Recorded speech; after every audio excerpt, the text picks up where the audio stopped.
Bonsoir tout le monde. Ici Brahma Raman de CFAC FM. Je suis ici à Gatineau pour le G Animé 2026. Et pour mon première entrevue cette fin de semaine, j'ai avec moi un invité très spécial, le président de Gunpla Montréal. Bonsoir. Enchanté, merci. Je me présente William Sidavong, je suis actuellement le président du club Gunpla Montréal. On est un club spécialisé en mode réduit de Gunpla ici au Canada. Donc, qu'est-ce que nous autres on fait? Mais on est là pour promouvoir le hobby du modèle réduit et du modélisme, mais à travers d'une twist un peu plus asiatique, si on peut dire. OK, le Gunpla, qu'est-ce que c'est? D'abord expliquer ça. Donc, qu'est-ce que le Gunpla? Ben, c'est vraiment simple. C'est deux mots, Gundam Plastics. Donc, ce sont des modèles réduits basés sur des robots de la série Mobile Suit Gundam, que ça fait plus que 45 ans qu'ils existent. Donc, tu sais, on parle vraiment des modèles réduits, genre des robots de la vieille série télé, et que là, avec les nouvelles séries qui sortent au fur et à mesure, ben là, on va voir des nouveaux kits et aussi des autres branches comme telles qu'on va voir aussi des véhicules, des avions et aussi des bateaux de la même série. Gunpla Montréal, qui est votre organisation, quelle est l'histoire de cette organisation? Donc, nous autres, on est partis à partir dans les coins de 2014-2015. On était juste un groupe d'amis, on était tous des fans de la série Mobile Suit Gundam. Et là, vu qu'il y avait des kits qui existaient, on voulait créer de quoi de spécial pour le monde qui est intéressé dans cette série-là. La seule affaire, c'est qu'auparavant, ce genre de kit-là était impossible à trouver parce que ça se vendait juste au Japon.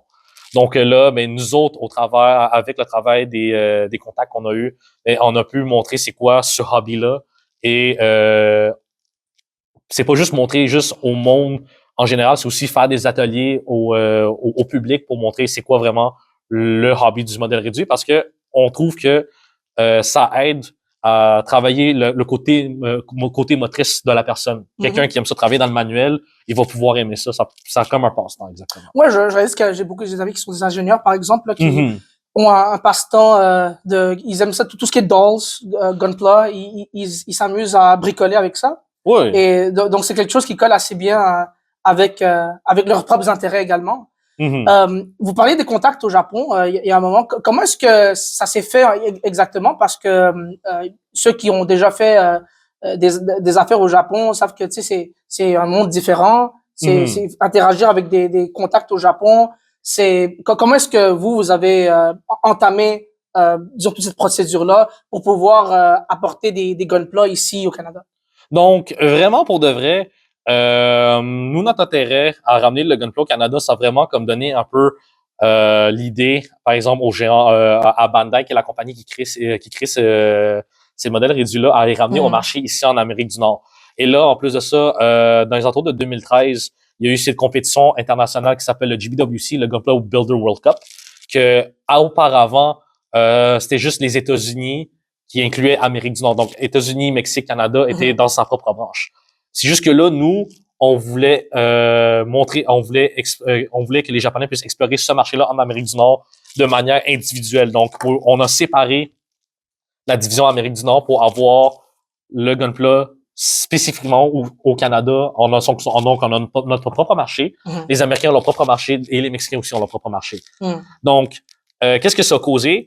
Donc là, on est capable d'avoir des kits qui sont vraiment affordables dans le marché. Le monde sont capables d'avoir leur kit préféré et les compétiteurs sont capables d'avoir leurs pièces qu'ils veulent quand ils veulent faire, par exemple, des créations artistiques. Donc, rentrons un peu dans les chiffres. Vous savez, les gens pensent souvent, quand je parle de chiffres, que c'est quelque chose de plate. Mais moi, je suis quelqu'un qui est passionné par ces affaires-là, des chiffres d'affaires, etc. Si quelqu'un a déjà eu un passe-temps de Gunpla et ce genre de passe-temps-là, ça coûte cher. C'est pas un passe-temps qui est, disons, on parle des gens que je connais qui ont ce passe-temps-là, ce hobby-là, ils dépensent beaucoup d'argent en arrière de ça. Donc, la première question que je voulais poser, d'abord, est-ce que c'est que les produits eux-mêmes coûtent cher ou est-ce que c'est le passe-temps qui fait en sorte que les gens dépensent beaucoup d'argent en arrière de ce produit-là? Ça, c'est ma première question. Et ma deuxième question pour vous, c'est quels sont les chiffres d'affaires au Canada, aux États-Unis et on parlait d'abord de ces deux marchés-là, justement, par rapport, par exemple, au Japon où le Gundam a émergé. Ouais. Donc, si on parle un peu genre en termes de prix c'est sûr que tout dépendant le type de kit que le monde achète, Il y en a qui ont coûté cher, il y en a qui vont coûter moins cher. Mhm. Mais si on fait une moyenne générale, c'est des kits qui tournent autour de 30 à 40 dollars. Mhm. Ça, si on parle la gamme générale. Si on prend quelque chose de plus dispendieux, quelque chose qui a beaucoup plus de détails, donc on parle de kits qui ont des pièces électriques, on parle des pièces qui ont des pistons, qui ont un système d'hydraulique.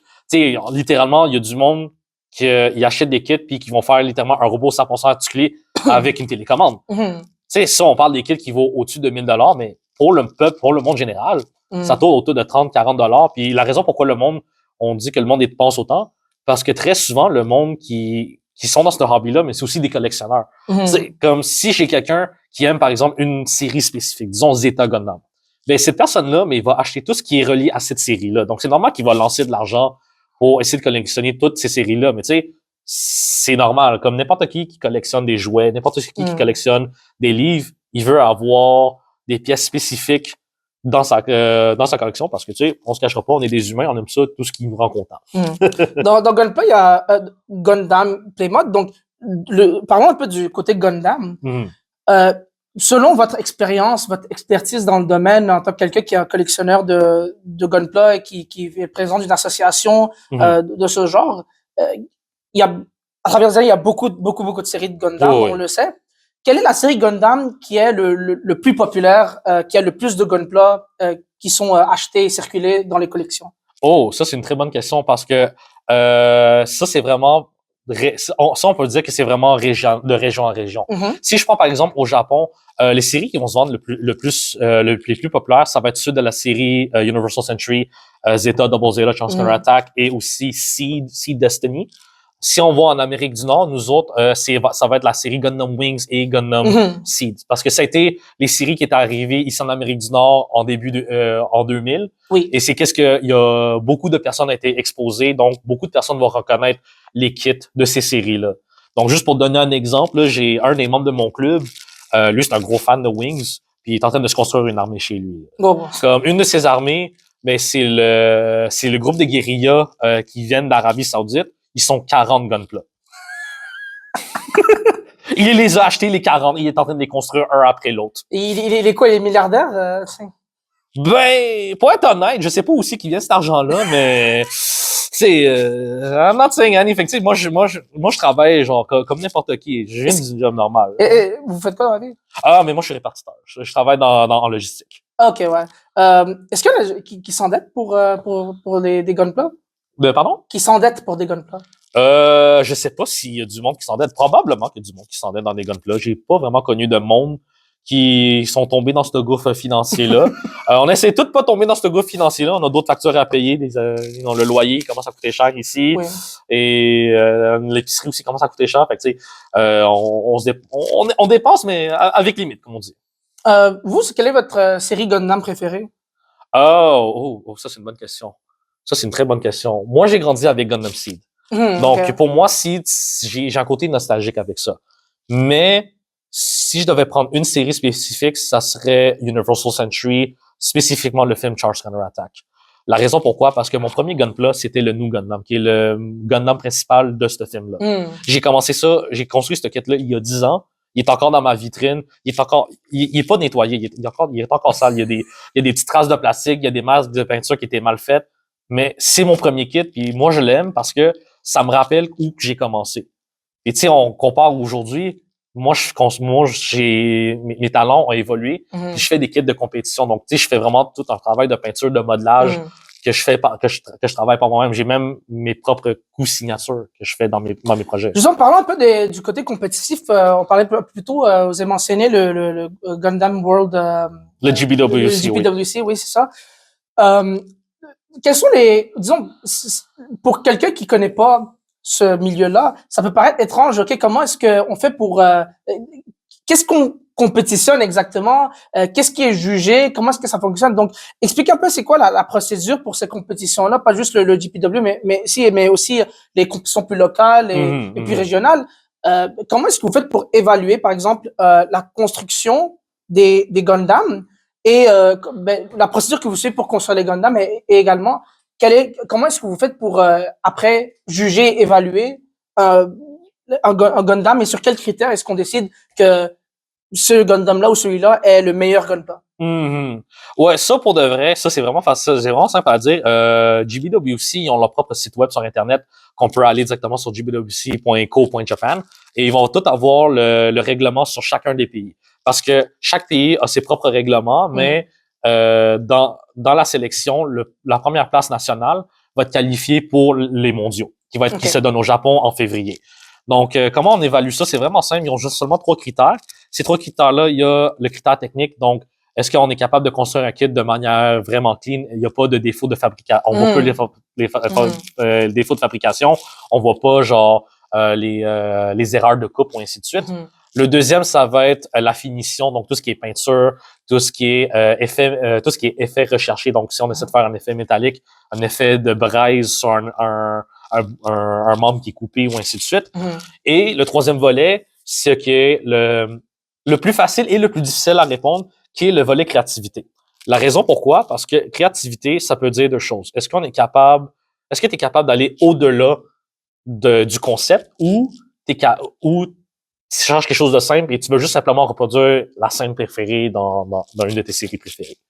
Tu sais, c'est quelque chose qui est très ambigu, mais moi, dans la direction que je veux pousser, c'est que je veux pousser au monde à être créatif, mais vraiment à aller au-delà du Gunpla. Comme, je veux que le Gunpla, c'est pas juste une figure de robot, je veux qu'on puisse raconter une histoire.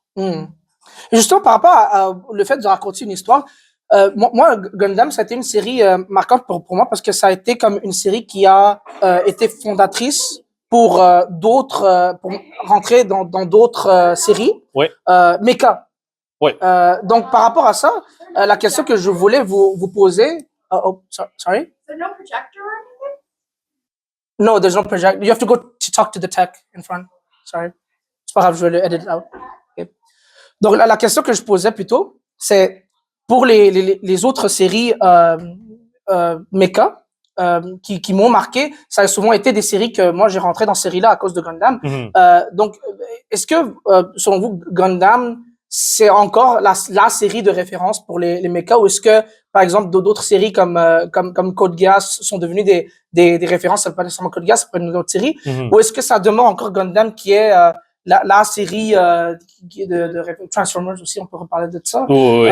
Mais bon, allez-y, parce que bon, il y a une compétition aussi Bandai versus Hasbro. Exactement. Bandai, c'est Gundam, Transformers, c'est Hasbro. Donc, peut-être rentrer un peu dans ça. Donc, pour de vrai, si on regarde dans le domaine animé, Gundam, on parle d'une vieille série qui fait plus que 45 ans que ça existe. Donc, c'est sûr qu'il y a toujours des nouvelles séries qui vont sortir au courant des années juste pour rendre la franchise encore vivante. Puis tu sais, si on compare à d'autres séries de mecha comme par exemple Code Geass ou Hojo Senki, non en fait Kyokai Senki ou Kyokai Senki, pas l'autre. Hojo Senki, c'est pas la même chose. Non, c'est exact. Ouais, c'est Kyokai Senki. Oui, Kyokai Senki, ouais. Ou même Patlabor ou Macross. Patlabor, Macross, oui. Exactement. Tu sais, si on compare ces séries, Gunbuster aussi. Si on compare toutes ces séries de mecha-là, sont toutes aussi excellentes que Gundam. Il y en a qui sont meilleures que Gundam, mais l'affaire, c'est que qu'est-ce que Gundam a comme base comparé à ces séries-là, c'est que Gundam a du merch à lui-même. Donc, tu sais, c'est une franchise à lui-même, donc lui est capable de se supporter lui-même. Donc, c'est pour ça qu'à chaque année, il est toujours aussi relevant au niveau du marché. Si je prends par exemple Gunbuster, oui, c'est super bon, c'est super populaire, mais comme trouver du merch de Gunbuster. Oui, mais justement, c'est pour ça que parfois, tu sais, je me dis, est-ce que s'il existe du merch de Gunbuster ou d'autres séries comme Patlabor, comme des séries mecha probablement qui m'échappent en tête, il y en a encore qui sortent aujourd'hui des Gundam. Oui. Il y en a qui sortent encore de nos jours. C'est sûr que tu sais, ça va juste dépendre aussi des licences puis comment s'ils sont capables d'avoir les licences pour pouvoir les reproduire. Absolument. Fait que tu sais, si on compare à Gundam, c'est une licence qui est co-owned par Sunrise et Bandai, on parle d'une licence qui est complètement solide, puis qu'ils ont un groupe d'avocats qui font vraiment peur que genre peu importe ce que tu fais, c'est comme donc n'utilise pas ce nom-là pour des mauvaises choses. Là. Ouais, non, faut faire attention justement. Puis en plus de ça, Gundam, c'est pas juste une franchise, c'est aussi un icône culturel. Comme au Japon, puis ça c'est quelque chose qui est vraiment intéressant. Dans le domaine militaire au Japon, quand il y a une nouvelle technologie qui arrive, le terme spécifique qu'on doit appeler dans l'armée japonaise, c'est Gundam. Quand c'est une nouvelle technologie, ils appellent vraiment ça un Gundam. Quand c'est quelque chose de nouveau, là. Wow. C'est fou, là. Non, mais c'est vrai que ça a eu un impact qui vraiment, qui a transcendé Exact. le genre dans lequel il était. C'est pas juste simplement un passe-temps, ce n'est pas simplement un animé, c'est devenu quelque chose qui est devenu une référence dans son domaine. Je Exactement. trouve que c'est ça qui fait que, comme, tu sais, on parle souvent de qu'est-ce que c'est le GOAT des animés mecha, mais comme, pour moi, le GOAT des franchises mecha, c'est pas ça que c'est Gundam, c'est parce que c'est devenu une référence qui a transcendé son genre. Exactement. Et là, une autre question que je voulais aborder, qui est un peu séparé de tout ça, c'est, je sais que vous faites une présentation demain sur ce sujet-là, mais peut-être pour nos auditeurs qui nous écoutent, parler de quelle est l'histoire de l'arrivée de Gunpla au Canada en particulier, peut-être passer aussi par les États-Unis parce que quand même on a un voisin qui a eu beaucoup Oui, d'impact sur tout ce qui est marchandises canadiennes, mais donc peut-être faire une petite historique de comment est-ce que tous ces produits-là qui sont des produits japonais Mhm. sont arrivés au Canada. Donc, il y a eu deux gros impacts, actually. Le premier impact, c'était l'arrivée de Gundam Wings en 1995, où que les Japonais, c'était la première fois qu'ils ont décidé de faire une exportation mondiale de la série. Donc là, on parle, auparavant, avant 1980, de 79 à 94, Gundam, c'était seulement lock au Japon. La seule façon de les avoir, c'était appeler quelqu'un au Japon qui t'amène les cassettes VHS avec les sous-titres jaunes super dégueulasses. C'est la même histoire que pour l'arrivée des premiers animés. Exactement. C'est la même chose. C'est la même chose. C'est juste que là, en 95, les Sunrise ont fait, c'est quoi, on va exporter ce média-là à l'extérieur du pays. Fait qu'ils ont essayé en Europe, en Amérique du Nord, et ils ont vu que Gundam Wings a vraiment bien fonctionné en Amérique du Nord. Puis beaucoup de personnes, des jeunes enfants qui sont de mon âge, voire même certains plus vieux, qui ont vécu ça puis ont vu, wow, c'est quoi ça, Gundam? Mais justement, comment est-ce qu'un produit comme ça, un animé, une série de télé japonaise est arrivé en Amérique du Nord? Parce que on sait l'histoire pour d'autres animés, par exemple, qui ont eu leurs droits rachetés par des diffuseurs ici pour pouvoir les vendre à des chaînes télé, pour pouvoir les diffuser. Comment est-ce que Gundam, justement, a fait son chemin sur les télés, les canaux canadiens? Ah, ça, ben, en fait, ça a passé par travers, il y a un groupe un groupe de production qui s'appelle Ocean. Et eux autres, c'était un groupe de doublage local canadien qui venait de Vancouver, que eux, ils achetaient les médias japonais puis ils faisaient du doublage. Puis parmi les médias qu'il y avait Gundam, donc Gundam Wings, Gundam Seed et Gundam 00. Donc, beaucoup des acteurs qui font le doublage, c'est tous des acteurs canadiens. Puis grâce à ça, vu que ça a été vendu à YTV, au programme Bionix, on a pu voir Gundam à la télévision sur le câble. Et beaucoup d'enfants ont été exposés à ça. Puis là, ils ont vu, wow, c'est vraiment cool. Puis entre-temps, Bandai, quand ils ont essayé de faire la vente de Gunpla, au début, ça n'a pas trop fonctionné parce que, tu sais, les kits des années 90, c'était pas les meilleurs des kits. Il y avait beaucoup de défauts de production. C'était louche. Mais ils ont fait un gros changement en 2008. Puis depuis ce jour-là, mais là, le monde, ils veulent avoir leurs kits qu'ils ont vu dans leur enfance. Comme, par exemple, quelqu'un qui connaît le Gundam Deathsight, qui a toujours aimé le Gundam Deathsight, le kit est enfin sorti. Comme, oh my God, je veux le construire pour le voir, pour vivre l'expérience. Et tu sais, on voit vraiment ce retour à l'enfance, le retour à la nostalgie avec du monde qui ont 30 ans et plus. Là. C'est quelque chose que, tu sais, le monde recherche encore de nos jours. Ouais, mais on sait justement que la nostalgie, c'est pas que les anciennes séries ou les anciens Playmode étaient meilleurs, mais c'est simplement que c'est quelque chose qui a marqué notre enfance. Exact. Donc, on voudrait leur avoir. C'est quelque chose qui est assez courant à travers, peu importe le genre de passe-temps qu'on a. Plutôt, quand j'étais allé vous visiter dans votre salle ici, on parlait justement du fait que vous offriez aussi vous avez une plus grosse offre de marchandises que simplement des Playmode Gundam.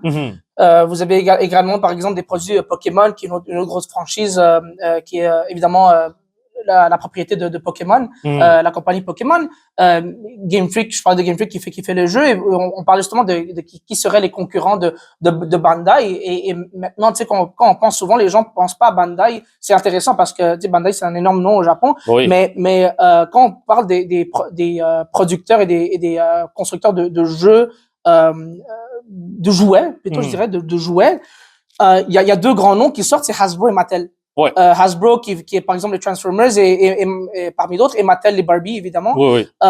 Donc pour la question, je sais que vous êtes, tu sais, on va être clair, là, commandité par Bandai Namco. mais bon, honnêtement, dites-moi, comment est-ce que Bandai Namco se situe dans cette concurrence pour les jouets entre Mattel, Hasbro et ben, qui sont les plus gros en fait? Ouais, en fait, je pense que pour de vrai, Bandai est dans une position où ils sont vraiment sécures pour de vrai. Parce que la raison pourquoi, parce que Bandai, si je compare, tu sais, Hasbro, oui, ils ont Transformers, puis ils ont aussi G.I. Joe. Oui. Puis si je comprends, par exemple, Mattel, ils ont Barbies et possiblement, genre, autres poupées connexes. L'affaire, c'est qu'avec Bandai, c'est qu'eux autres, c'est un gros monstre géant qui ont plus que Gundam comme franchise. Ouais, c'est multimédia. Hein. On parle que Bandai, c'est vraiment un groupe multimédia. Donc, si on parle de quoi? Kamen Rider, les Super Sentai, les Power Rangers qui étaient auparavant owned par Saban. Saban et maintenant c'est à Hasbro, oui. que même là, genre les Japonais, ils ont toujours encore cette licence-là, mais que Hasbro, ils ont terminé la licence. Oui. Fait que tu sais, eux autres, c'est un gros choc, c'est un gros engrenage culturel, Bandai. On parle vraiment comme un gros marché. Donc, eux autres, genre, sont vraiment stables dans le marché du jouet. Là. Eux autres, ils ont pas peur de faire les affaires. Puis en plus de ça, c'est eux qui font les nouveaux qui ramènent toujours les nouveaux standards puis les nouvelles technologies auprès des gunpla. Comme beaucoup de nouveaux gunpla qui sortent de l'année 2024-2025 sont plus articulés. Ils demandent pas de colle, sont tous séparés en couleurs. Puis un enfant peut le construire sans avoir à avoir une expérience de base. Moi, il y a un truc qui me surprend vraiment de Bandai. Honnêtement, là, je veux dire, là, c'est pas pour glazer Bandai, là. mais moi, honnêtement, mon émission est spécialisée sur les jeux vidéo, notamment. Mais, tu sais, on parle de beaucoup d'autres sujets, comme on peut le constater ici. Là, j'ai quand même des intérêts et des expertises assez variées par rapport à ça. Mais Bandai, j'ai toujours été fan de leur série, que ce soit Digimon, par exemple, qui a énormément marqué mon enfance, que ce soit pour la série animée, mais également tout ce qui est les jeux vidéo, les jeux Digimon World, les jeux Digimon Story. On a eu Digimon Story Time Stranger qui est sorti tout cette année, justement, en 2025, là, pas si longtemps que ça. Et le jeu, disons, précédent dans la série Digimon Story, Cyberstooth, qui a été un énorme succès. Oui. Vous comment est-ce que vous pensez, quelle est votre opinion en fait sur Digimon? Peut-être c'est pas une question Gundam reliée exactement, mais quand même, si les gens qui connaissent Digimon savent que c'est un peu rendu une blague, là, que certaines chaînes de Digivolution, ça devient comme on parle comme d'un petit dinosaure mignon et tout, et là à la fin c'est comme un méca géant là. C'est ça là. C'est comme un peu poussé loin. Moi personnellement sur Digimon, ok, ça peut sonner weird. Je suis peut-être un fan de Gundam, mais très jeune enfant. Le tout premier animé que j'ai regardé, c'était Digimon. Puis c'était Digimon dub en thaïlandais sur des vieux CD. Là. OK. Donc, tu sais, on parle que moi, j'ai été exposé à Digimon avec les chansons en japonais, les titres en japonais, le texte en japonais. J'ai grandi avec ça. Pour moi, comment je vois Digimon, comment ça s'est poussé avec Bandai, avec le merch, c'est que Toei ont eu Toei Animation, Toei Studio et Bandai ont signé un contrat ensemble pour que donc ils vont s'aider mutuellement. Donc Toei ils vont pouvoir acheter les licences pour créer des émissions qui est sous licence de Bandai, et Bandai vont pouvoir créer de la marchandise pour Toei. Fait que c'est comme comme une aide mutuelle entre les deux. Ben c'est un cercle virtuel. Là, ouais, c'est ça, c'est un gros cercle, les deux ils s'entraident. Et pour de vrai, si c'était pas pour Bandai Namco et Bandai, on se cachera pas, ça a basically un peu sauvé Digimon. Parce que oui, c'est vrai. Digimon aurait pu mourir en 1998 à cause du ban des Tamagotchi. Oui. Mais Bandai, à cause qu'il sortait d'autres médias, donc des animés, des jeux, des figurines, ça a sauvé la série. C'est pour ça que Digimon est encore aussi populaire en 2025, ce qui me surprend encore. non, honnêtement, mais moi-même, j'ai une histoire particulière avec cette série-là. Un film qui m'a énormément marqué, c'est le film Digimon Adventure qui est sorti en 2000 ou 2001. J'oublie toujours la date, honnêtement, pour cette affaire-là. Mais j'ai juste une cassette VHS. Oh, oui. Et Et c'est tellement marquant parce que je me rappelle, il y avait Annie Anaconda là, dans l'intro, qui m'a toujours freak out là, depuis que j'étais jeune. Et aussi, dans le film, il y avait, dans le film la version japonaise même, il y avait une chanson, la chanson Kids in America et la chanson de Smash Mouth, là. Ouais. Hey now, une All-Star. All-Star, Ouais, il y avait une chanson de All-Star dans celle-là. Et honnêtement, cette série-là, je sais pas pourquoi ce film-là m'a énormément marqué parce que, tu sais, j'avais jamais regardé la série de Digimon Adventure. J'avais aucun contexte et le film se situe comme en espèce de entre la fin de la série Digimon Adventure originale et genre le début de la deuxième série saison. Digimon de Digimon avec les nouveaux personnages là, puis les personnages de la première série, Tai, etc. qui ont grandi. Donc vraiment mais c'était fou à quel point ça a marqué. Tu sais, on réalise pas souvent, on regarde des films, on comprend pas, mais ça nous marque. Mais tu sais, pour revenir à Gundam, là, tu sais, je voulais faire mon plug Digimon. Honnêtement, là, j'avais pas le choix. Tu sais, si Bandai veut me commanditer, moi je suis prenant là. Mais justement, parlons de ce sujet-là. Vous avez dit plutôt que vous étiez commandité par Bandai quand je parlais avec vous. Comment est-ce que ça s'est établi cette relation-là et comment est-ce que comment est-ce que cette relation-là évolue au fur et à mesure? Ben, comment cette relation qu'on a avec Bandai? Qu'est-ce qui s'est passé? C'est que quand on a été officiellement établi en 2015, on n'avait pas un lien direct avec Bandai. On avait un lien direct avec un autre sponsor qui est un distributeur local canadien qui s'appelle Plama Distributors, qui est le distributeur officiel de Gunpla et de marchandises japonais au Canada, qui sont basés à Vancouver. Ils ont les droits sur le... Exactement. Eux autres, c'est eux les distributeurs, c'est eux qui Donc, ils ont un contrat d'exclusivité. Exactement. L'affaire, c'est que quand eux autres, ils nous ont aidés, nous autres, on s'est mis comme objectif d'avoir GBWC Canada. On voulait pas avoir GBWC North America, on voulait avoir GBWC Canada. Donc là, nous autres, on a travaillé comme des défoncés. On a travaillé jour et nuit. On a presque pas dormi. Mais on a réussi parce que en 2017, on a officiellement eu GBWC Canada. Et en 2023, on a eu la plus grosse chance qu'on a pu avoir. Simon Lam, qui est un constructeur de Toronto, et a été nominé champion mondial pour GBWC 2023. Donc, ça a été le premier compétiteur canadien? Premier compétiteur non asiatique. Ah, non asiatique, ok. Ouais. Parce que la plupart des gagnants des derniers GBWC, ça a été tous des pays asiatiques. Ok, ouais. Là, le Canada a été le premier pays non asiatique à gagner. Et en plus de ça, ça a été et puis en plus de ça, pour 2024, notre runner-up Ryan Lau, ça a été deuxième position pour le mondial aussi, représentant le Canada. Donc, en faisant ça, qu'est-ce que nous autres on a fait, c'est qu'on a réussi à ramener les talents de modèles réduits sur la scène mondiale. Okay. Et avec cette relation qu'on a avec Bandai ont 100% confiance avec nous, donc ils savent que tout ce qu'on fait, tu sais, c'est pour le bien du hobby, puis ils savent que nous autres, on est là juste pour promouvoir, on est juste une bande de nerds qu'on peut juste dire that thing is cool. C'est tout ce qu'on fait. Non, mais écoutez, si tous les bandes de nerds pouvaient se faire commanditer par la compagnie qui fait leurs affaires, là, honnêtement, ce serait spécial. Mais vous avez accompli quelque chose de vraiment spécial là avec ça. Exact. Et justement, vous parlez du fait que d'habitude les GPWC c'est toujours gagné par des pays asiatiques. Quel est le pays qui domine le plus les GPWC? En temps normal, ça a toujours été le Japon, mais depuis ces derniers temps, si on regarde sur la scène des pays asiatiques, si on regarde sur les 5 dernières années, ça a été Hong Kong, la Chine, la Corée du Sud. Fait que tu sais, c'est tous des pays asiatiques qui ont accès au matériel vraiment vite. Puis tu sais, on parle du monde qu'ils sont capables de mettre facilement, genre 12 heures par jour là, à travailler sur leur kit. On parle des vrais malades mentaux, là, ils dorment pas. Là. Nous autres, on est à l'autre côté du continent puis on essaie de vivre notre vie. Mais on a pu démontrer sur la scène internationale que même un pays nord-américain est capable d'avoir un groupe de personnes aussi talentueux que ça sur la scène internationale. Ouais. Et moi, quand j'ai vu la première fois que j'ai vu un modèle Gunpla dans ma vie, c'est drôle parce que tu sais, au début quand on voit ça, on est comme ok, c'est comme une figurine un peu plus grosse là. On réalise pas à quel point comme il y a un effort qui est mis en arrière de ça. Parce que tu sais, depuis qu'on est jeune, on parlait plutôt des G.I. Joe et tout ça, on collectionne des figurines, on collectionne ce genre de matériel, les action figures. Qui est un phénomène plutôt américain, mais de ce côté-là, l'arrivée des Gundam sur la scène nord-américaine, ça a vraiment changé la donne sur le niveau de construction.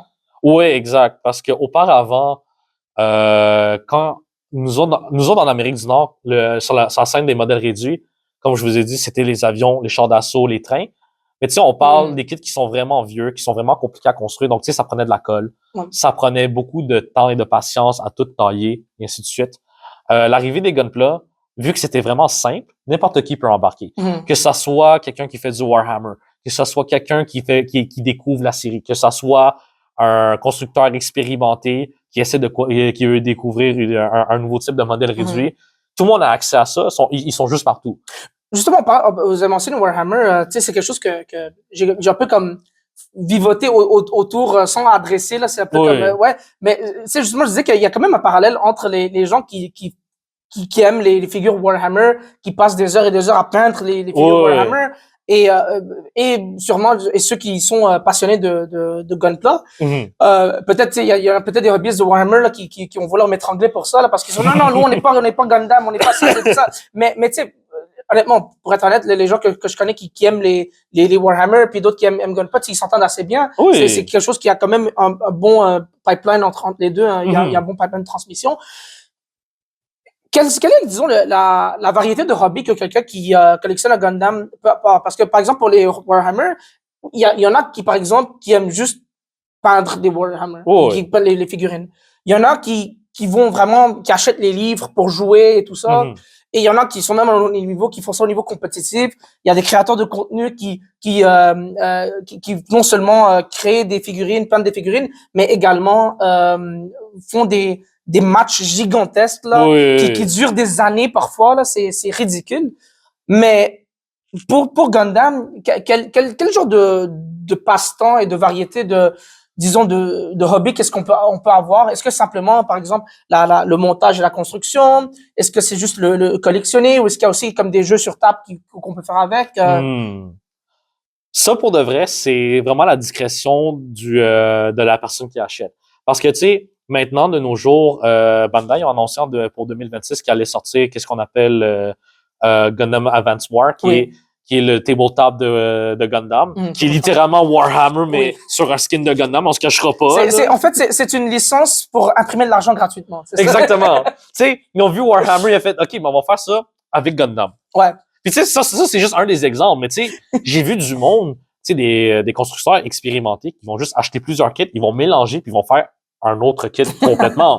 Puis il y en a d'autres, qu'est-ce qu'ils font? Il y a beaucoup de monde sur YouTube, ils vont faire du stop motion avec des Gunpla. Oui. Ils vont faire des vidéos de stop motion, soit qu'ils vont reproduire une scène iconique de la série, ou ils vont juste faire de quoi pour le fun. Comme une dernière vidéo que j'ai vue, c'était un Gunpla qui est en train de construire un autre Gunpla, puis là, ben, il essaie de trouver la tête, on cherchait partout, jusqu'au moment qu'il trouve, finalement, la tête, il était dans le pot à colle.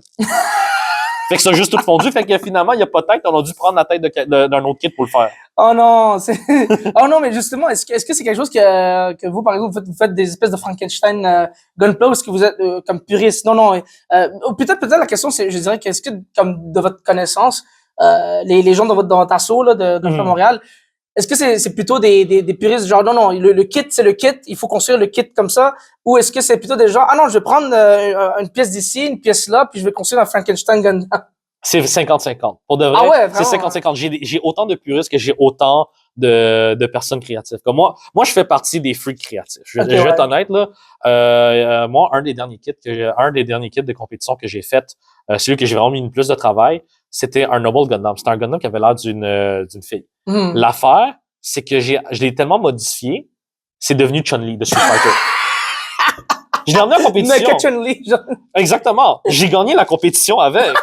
Comme le niveau. Des points pour l'originalité, j'imagine. Exactement. Comme j'ai eu les points pour l'originalité, puis en plus de ça, j'ai utilisé des matériaux que le monde pensait pas utiliser. Ok, ouais. Comme par exemple, Chun-Li est reconnu pour ses bracelets en métal, right? Bracelets en métal, ouais. Pour faire ses bracelets en métal, le monde aurait juste fait, OK, mais juste prendre un morceau de plastique, on va essayer de l'aiguiser pour que ça soit pointu. Je ne suis pas cassé la tête, j'ai juste pris des têtes de stylo. C'est des cylindres parfaits. Donc, Comme les trucs pour la gomme à effacer, là, c'est ça? non, tu sais, les têtes de stylo à billes, les têtes en métal. Les stylos. Oh non, je pensais Tu sais, un ball pen. crayon à mine. Non, comme les stylos, c'est à l'intérieur des stylos, là, c'est comme le truc, le Tu sais, t'as le tube dedans, puis t'as oui, le oui, type en oui, métal. le spring.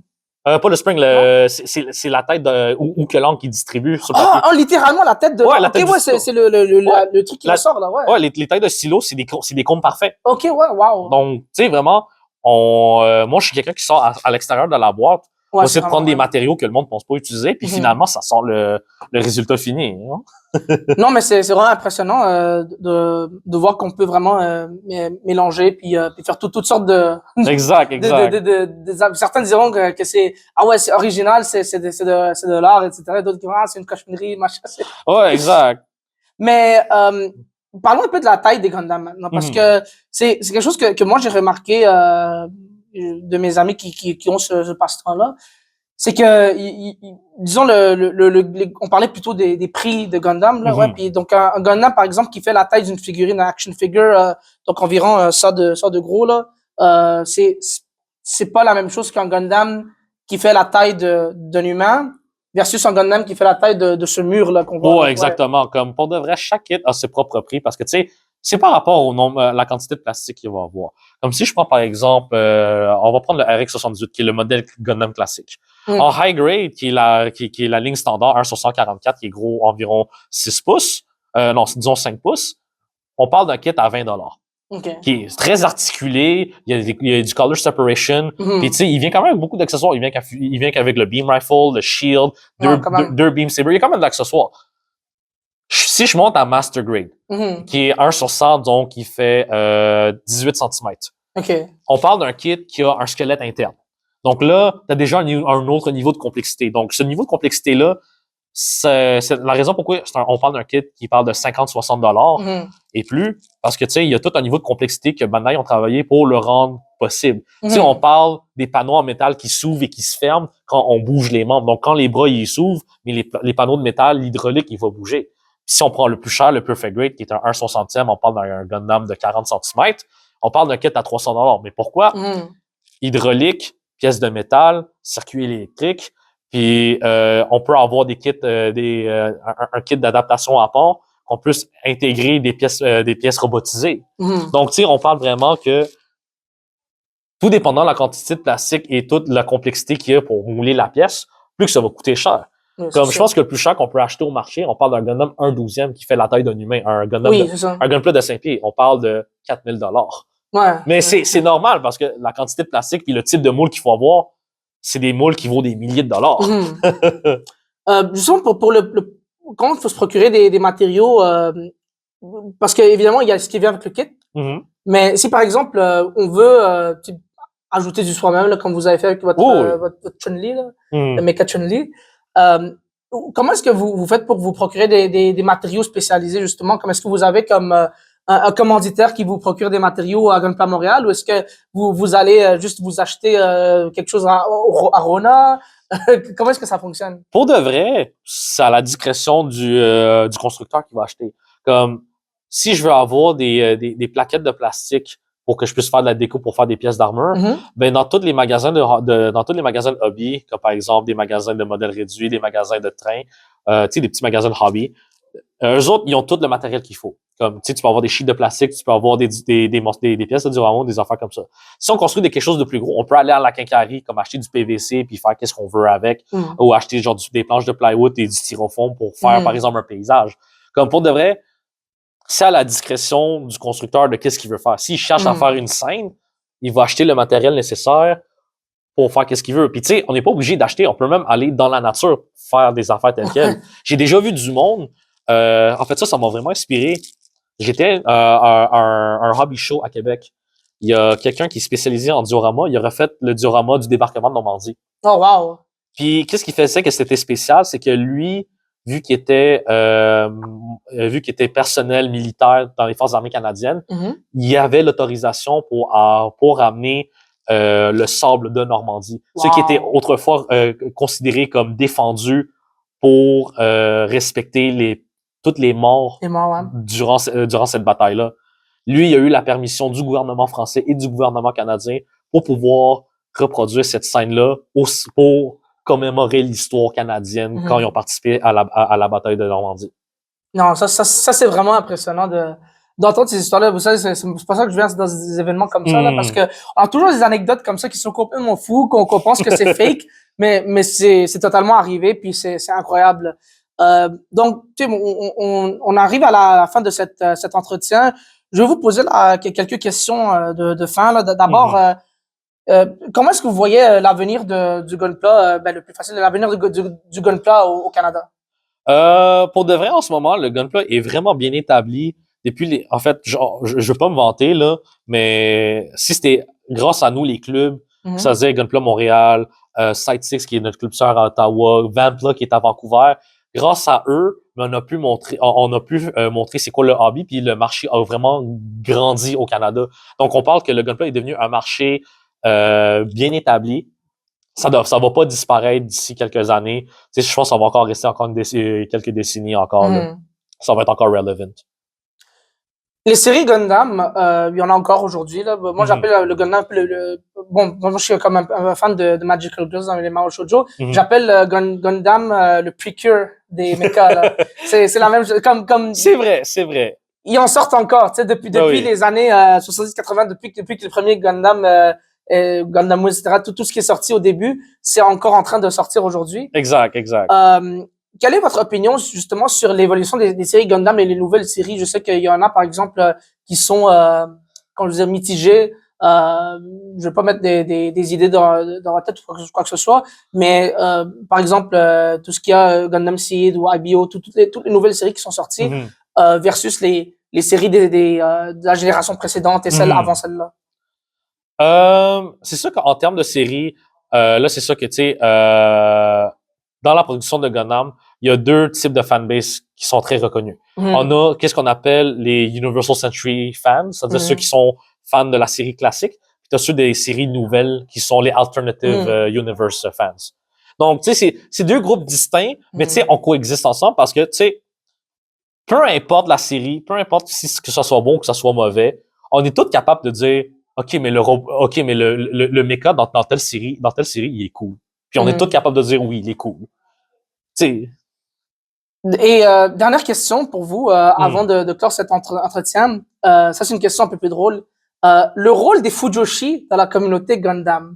Parce que c'est quelque chose que même le fondateur de la série Gundam, Tomo, il en avait parlé. Il a dit que les vrais fans de Gundam, c'est les filles. C'est elles qui ont commencé tout le fandom de Gundam au début lorsqu'elles allaient au Comiket et machin. Et elles ont fait toutes les fanfics gay, etc. Là. Oui. Donc, vous, le rôle des Fujoshi dans Gundam, comment est-ce que vous voyez ça? Comment est-ce que ça aujourd'hui ça se manifeste? C'est sûr que aujourd'hui, la façon comment ça se manifeste, ce phénomène-là, tu sais, c'est un phénomène qui est quand même très fréquent parce que depuis les dernières séries, on y a canoniquement des couples homosexuels qui se sont formés dans différentes séries. Par exemple, Iron Blood Orphan, on a un couple gay. Witch from Mercury, on a un couple lesbienne, et ainsi de suite. Mais tu sais, ça, la raison pourquoi toute cette fanbase est là, c'est que ça a été eux qui ont pu essayer de développer un peu ce côté dérisoire, mais aussi authentique de chacun des personnages. Comme par exemple, Char Aznavour et Amuro, qui sont les deux personnages principaux de la série classique de Gundam. Si c'était pas pour les Fujoshi, ben, tu sais, on n'aurait pas eu cette dynamique entre Char Aznavour et Amuro. Parce que, tu sais, on parle d'un gentil, d'un méchant. Amuro qui est le gentil, puis Char qui est le méchant. Mais l'affaire, c'est que, grâce à eux et la fanbase, Tomino s'est inspiré. Donc là, dans Zeta Gundam, mais les deux sont meilleurs amis. Puis là, après ça, dans Char's Counterattack, ils sont devenus les pires ennemis, mais c'est pour d'autres raisons stupides. On veut pas trop embarquer. Gundam, c'est un peu disons, la série des raisons stupides, là, pour toutes sortes d'affaires, là. Parce que je crois qu'il y a pas grand monde qui regarde Gundam comme il regarde Legend of Galactic Heroes ou regarde une autre série mecha comme Dogram. Je sais pas si vous connaissez Dogram. Oui. Moi, j'ai adoré cette série-là. Mais c'est sûr que, tu sais. 75 épisodes. Ben oui. Mais c'est sûr que, tu sais, la politique de Gundam est encore présente parce que, tu sais, Gundam, ça a été celui qui a ramené beaucoup plus le côté réaliste et politique dans le monde des animés. C'est juste que, tu sais, au bout de la ligne, à travers la politique, la raison pourquoi la guerre a commencé, c'est pour des raisons stupides. Genre, Zeta Gundam, la raison pourquoi toute la guerre a éclaté, parce qu'il y a un gars qui a dit que mais cet homme-là a un nom de fille. Et ça crée une guerre civile. C'est vrai, en plus, c'est vrai. Ça crée une guerre civile. Mais justement, par rapport à ça, peut-être une dernière question aussi, là, parce que là, vous avez piqué ma curiosité, là. Je voudrais savoir qu'est-ce que vous en pensez. Le fandom de Gundam, tu sais, et ça, c'est vrai pour toutes les séries où il y a de la guerre présente et il y a des conflits présents et ce genre de choses-là, ou de la politique présente. Il y a toujours un groupe du fandom qui prend le côté des, entre guillemets, des méchants. Oh, oui. Donc, il y a les grands fans de Zion, Oui. qui veulent, qui disent, qui vont aller sur les plateformes et les fandoms, et etc. Et qui vont dire, ouais, let's go, Zion, non, pourquoi? Zion. Donc, vous, comment est-ce que vous voyez ça, ce phénomène-là? C'est un phénomène qui est assez intéressant parce que Gundam, vu que c'est très politique, ils sont pas, tu sais, c'est pas noir et blanc comme dans beaucoup d'animés. Ils sont vraiment dans une zone grise, ils sont vraiment très ambigus. Parce que, tu sais, on voit la facette de la guerre dans les deux côtés. On voit comment Xi'an se débrouille dans la guerre. On voit comment la Fédération Terrienne se déroule dans la guerre. L'affaire, qu'est-ce qui me fait peur, c'est que, tu sais, par exemple, Xi'an, dans l'histoire où c'est que ça s'en va, à un moment donné, ça tourne vers du fascisme, littéralement comme du nazisme. Non, mais justement, c'est pour ça que je pose la question. Puis là où ça fait peur, c'est que oui, c'est une partie de la fandom qui est très petite, mais tu sais, c'est souvent ceux qui ont la plus grande voix qui ont la plus grande influence. Puis tu sais, nous autres, même si vous êtes des fans de Xi'an, comme s'il vous plaît, genre comme on n'est pas des space nazis, là. On n'est pas des nazis là qu'on promouvoit pour une race supérieure, on n'est pas là pour ça là. On est juste là pour dire les robots sont cool, puis oui, la guerre était peut-être justifiée, mais on n'est pas là pour dire que le nazisme c'est bien là. Non, c'est clairement l'opposé là. Merci beaucoup pour cette entrevue et j'ai hâte de continuer à aller à votre kiosque. Excellent. Et regarder vos panels. Merci beaucoup et bonne chance pour le reste de J'animé. Merci pour cette entrevue et je vous souhaite bonne convention. Suite de mon entrevue avec William, j'ai eu la chance de m'entretenir avec Adam, un autre membre de Gunpla Montréal, où il m'a montré des modèles de Gunpla. Voici la suite. Bonjour tout le monde, je suis Brahma Rahman de retour avec CEFAC, ici à J'animé 2026. Je suis avec Adam, qui est... D'abord, présentez-vous, Adam, qu'est-ce que vous faites dans la vie? Salut, mon nom est Adam. Je suis un testeur de jeux vidéo. Testeur de jeux vidéo? Oui. Oui, oh, yeah, it's perfect. C'est bon. Allez, vas-y. Oui, je suis un membre de Gunpla Montréal. J'aide le club quand il a besoin d'aide. C'est tout. Et votre position dans ce club? Policy? Non, position. Genre position, je suis un membre, c'est tout. J'ai juste aide quand il a besoin d'aide, dans les suggestions. Justement, hier, j'ai fait une entrevue avec votre président, William. Il semble avoir beaucoup de bons mots à dire par rapport à vous. Quelle est votre histoire avec Gundam, Adam? OK, pour Gundam, j'ai commencé avec Gundam quand j'étais jeune, 9 ans, quand Gundam Wing a commencé sur White TV, la première fois, le premier épisode, etc. C'était une grosse surprise pour moi. Completely obsessed. Et oui, j'ai adoré pour beaucoup d'années. Mais la première fois que j'ai commencé avec Gunpla, c'est aussi quand j'étais 9 ans. J'ai trouvé par accident dans un magasin. J'ai pas connu les modèles. J'ai juste pensé que c'est un jouet. Mais quand j'ai ouvert la boîte, c'est comme, tous les morceaux sont ici. What the heck? J'ai construit tout avec mon père.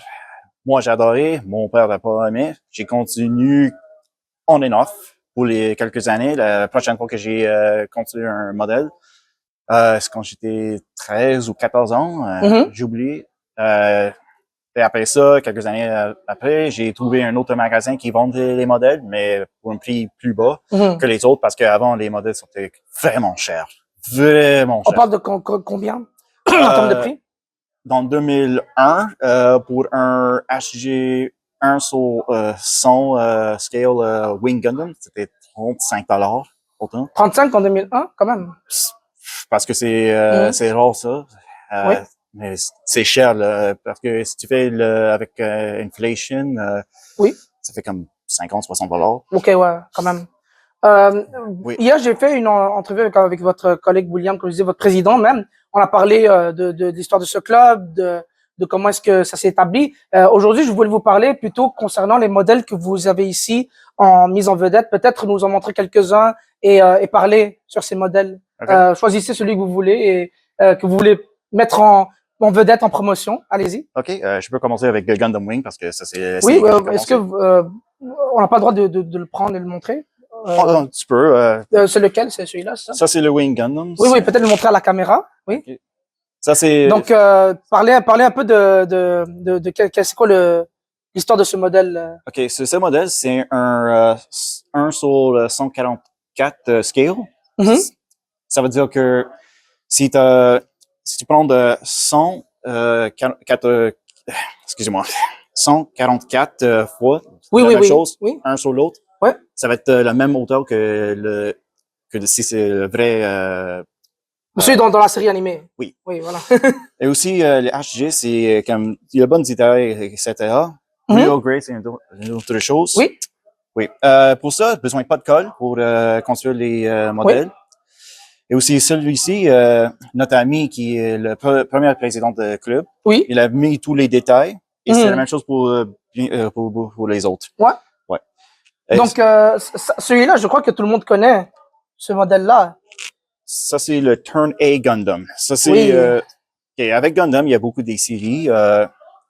Et ça, c'est un des autres. Ça, c'est, originalement, c'est la série que c'est finale. Oui. Mais la compagnie Bandai, il dit, À continuer à produire. oui, non, parce que Évidemment. tout le monde aime l'argent. Ouais. Ça, c'est pourquoi. Ouais. C'est parce que c'est juste un... Ensuite, on a celui-là. Je crois que.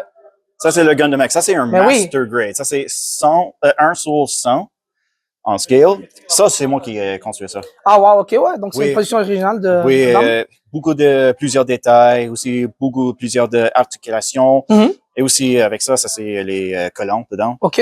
Oui, ça, c'est un plastique avec un... Impressionnant. Oui. Et aussi, pour ça, ça, c'est de série Gundam X. Ça vient Mhm. après Wing. Et Ok. aussi, cette année, c'est le 30e anniversaire. 30e anniversaire. Oui. Je crois que j'avais vu ça quelque part, en effet.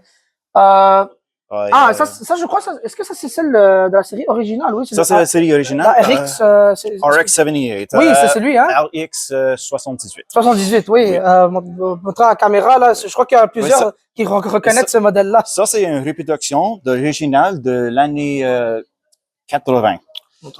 Avec, excuse-moi. Non, c'est bon. Comme ça, c'est bon, ouais. Oui, ils ont fait des modifications, bien sûr, Oui. mais comme ils séparaient les couleurs, parce que original, c'était une couleur, je pense que blanche, je ne rappelle pas. Mhm. Mais cette fois-ci, parce que c'est l'anniversaire et tout ça. je Oui, pense ça, que c'est probablement le modèle le plus iconique que les gens reconnaissent quand ils pensent de Gundam, Oui. n'est-ce pas? Et un dernier, peut-être. ça va là, Oh, excuse-moi. excusez-moi. C'est correct. Désolé.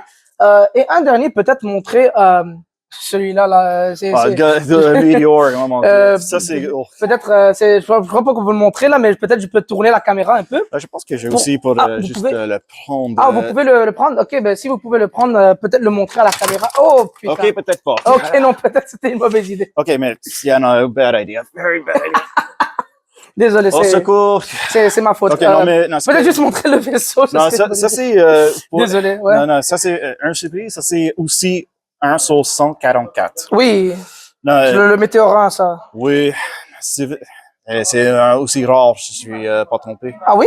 Oui, non, parce que ils ont fait ça la première fois, Mhm. je pense que 10 ou 20 années avant, parce que si, comme ici, c'est 20 années maintenant, oh my God, je suis vieux. Wow. Ouais. Non, désolé vraiment pour ce blooper. Ouais, c'est Mais, un blooper, it's my fault. Non, pas de souci. Au moins, c'est pas moi qui a touché, là. Comme ça, j'aurais pas besoin de payer après, là. Non, c'est pas brisé. Ça, c'est une bonne chose. Beaucoup de fois, si quelque chose tombe, c'est pas brisé. Donc, pour clore cette petite entrevue, puis ce display que vous nous avez fait, qu'est-ce que vous êtes venu faire ici à G-Animé? Quelles sont vos attentes pour cette convention? OK, pour moi, je suis ici juste pour aider le club. Oui. Je suis avec Will, fait les panneaux. Mhm. On a un à 17 heures plus tard aujourd'hui. Oui, j'y serai, ouais. Oui. Maintenant, aussi juste pour monter tout le monde cet hobby. Et Mhm. aussi, parce que c'est vraiment fun, c'est vraiment cool, ça. Ouais, je crois qu'on va arrêter de toucher des Ouais, modèles. là, on va arrêter de toucher. Mais merci beaucoup pour cet entretien, Adam. C'est correct. Et j'apprécie le temps que vous nous avez accordé pour nous montrer votre collection à Gunpla Montréal.